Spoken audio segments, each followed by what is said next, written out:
विधायक अभिषेक जी मोटोरिया मेरे साथ मौजूद है। वर्तमान समय में राजस्थान सरकार की कार्यशैली को लेकर के बहुत सारे विपक्ष के लोग ये सवाल उठा रहे थे कि क्या नौहर की जनता ने इस बार हालांकि विधायक अपना नहीं चुना, लेकिन विकास की गति में क्या कुछ सुधार होगा या नहीं होगा। इस विषय को लेकर के मैं पिछले 6-7 महीनों का जो कार्य कर रहा है सोशल मीडिया प्लेटफॉर्म के माध्यम से बहुत सारी खबरें दर्शकों ने पढ़ी, जिसमें यह बताया गया कि अभिषेक मोटोरिया की अनुशंसा पर कई ऐसे कार्य हैं जिस पर हम लोग बातचीत करेंगे। अभिषेक जी, सबसे पहले तो हरियाणा में चुनाव में आप लोगों का बहुत बड़ा योगदान रहा है। कैंपेनिंग के दौरान पूरे प्रदेश में एक चौंकाने वाला जो बहुमत दिया है उसके लिए आपको बहुत बहुत शुभकामनाएं। देखिए, हरियाणा प्रदेश में भारतीय जनता पार्टी की पूर्ण बहुमत की सरकार तीसरी बार लगातार बनी है, ये बहुत बड़ी बात है।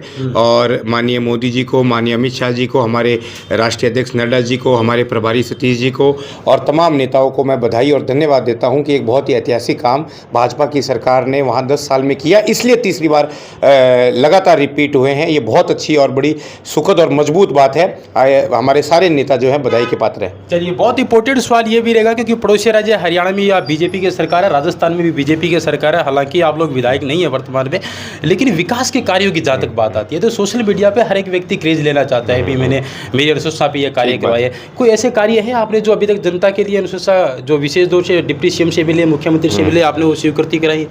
ये आपने बिल्कुल ठीक कहा वांगलाल भाई, इसको स्वीकार करने में मुझे कोई परहेज नहीं है कि विधायक नहीं बने, लेकिन जो विधायक बने जनता ने चुने हैं उनको बधाई हो और वे अपना विधायक का कार्य करें। परंतु सरकार भारतीय जनता पार्टी की है और उस सरकार का प्रतिनिधित्व कह लीजिए, प्रत्याशी कह लीजिए, पूर्व विधायक कह लीजिए, होने के नाते मेरा ये फ़र्ज़ बनता है कि मैं इस हार को भुलाकर मजबूती के साथ आगे बढ़ूं और भारतीय जनता पार्टी की माननीय भजनलाल जी शर्मा की सरकार में जितने हो सके विकास कार्य करवाएं।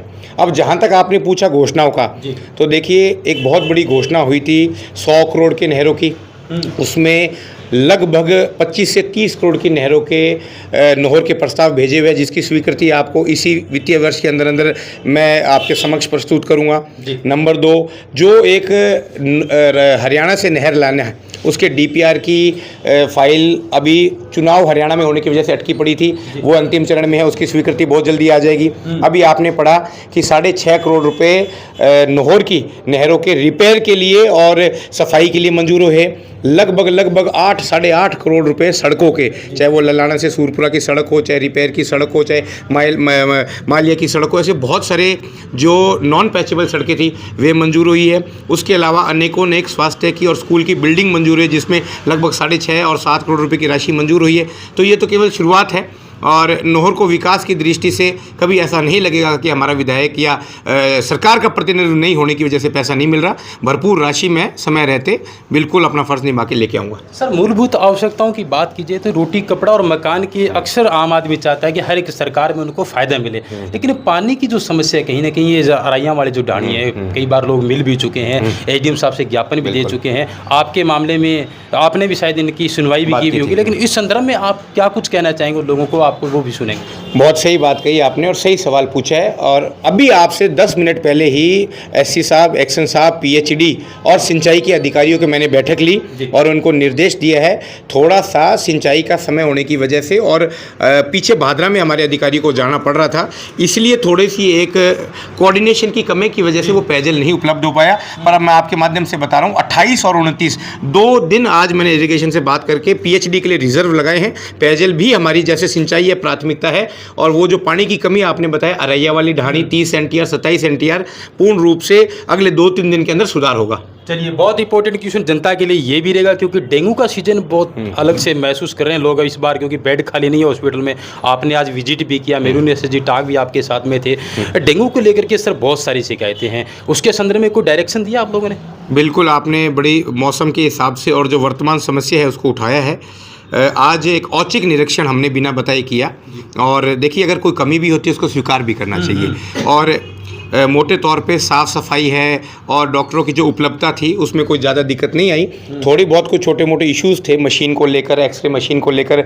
लेबॉरेटरी पे बहुत बड़ा वजन है, लैब टेक्नीशियंस में इतनी ज़्यादा जांच आ रही है, 1000, 1200, 1500 से ऊपर की ओपीडी है। इन सारी चीज़ों को आज जांचा। रही बात डेंगू की आपने पूछा, तो बहुत स्पष्टता से आज मैंने जो अपने इंचार्ज है हॉस्पिटल के उनको ये कहा है, प्रभारी चिकित्सा प्रभारी को भी, किसी भी तरीके से ब्लड की कमी नहीं रहे।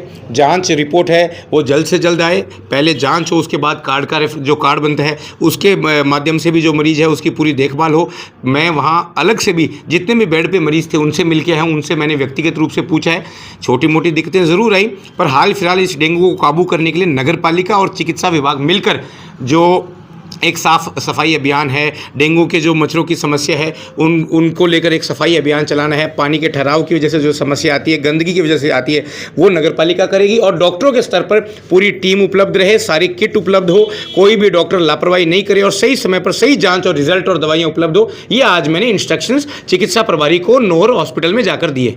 चलिए, एक इम्पोर्टेंट क्वेश्चन सर ये भी है, क्योंकि आगामी दीपावली त्यौहार भी है, लोग दीपावली के लिए हर साल इंतज़ार करते रहते हैं कि एंजॉय किया जाए, लेकिन ऐसे में एक बहुत बड़ी कार्रवाई हुई है नोर क्षेत्र की। आपको पता है कि जो लोग मिलावटखोर है, काफ़ी सालों से जिन्होंने अड्डा जमा रखा है, उनके लिए आपने कुछ सीएमओ साहब से कोई बातचीत की इस बारे में कि भी उन पर कोई कड़ा एक्शन लिया जाए, क्योंकि हर तरफ देखा जाए तो मिलावटखोरों का बहुत ज़्यादा लोगों का शोर है। मिलावटखोरी की जो समस्या आप बता रहे हैं उसको किसी भी रूप में बर्दाश्त नहीं किया जाएगा। आप ह्यूमन स्वास्थ्य के साथ, मनुष्य के स्वास्थ्य के साथ, ह्यूमन हेल्थ के साथ अगर आप खिलवाड़ करते हैं तो वो कतई उचित बात नहीं है।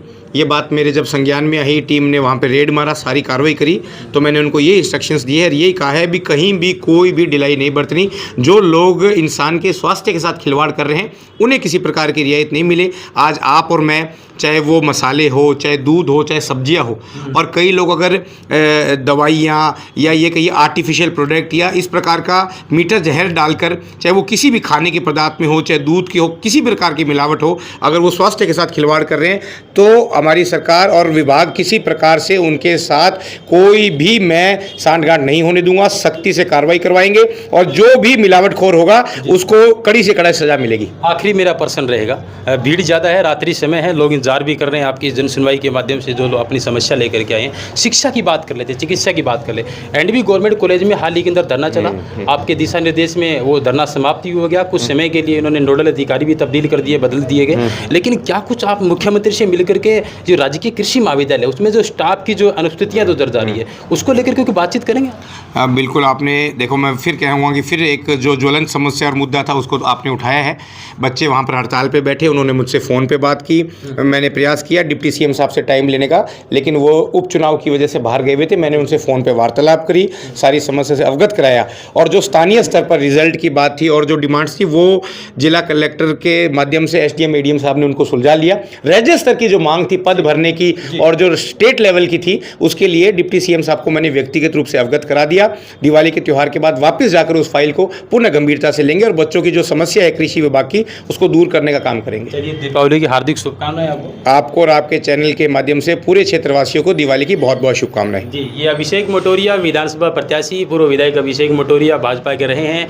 युवा है, जोश है, लेकिन क्या शिक्षा और चिकित्सा क्षेत्र में जिन उम्मीदों के साथ नोर की जनता एक आस लगाए बैठी है, क्या राजस्थान सरकार उसमें 100% कार्य करेगी? ये तो आने वाला समय बताएगा, लेकिन फिलहाल के लिए इतना ही। ज़्यादा से ज़्यादा शेयर करें, लाइक करें, कमेंट्स करें। धन्यवाद।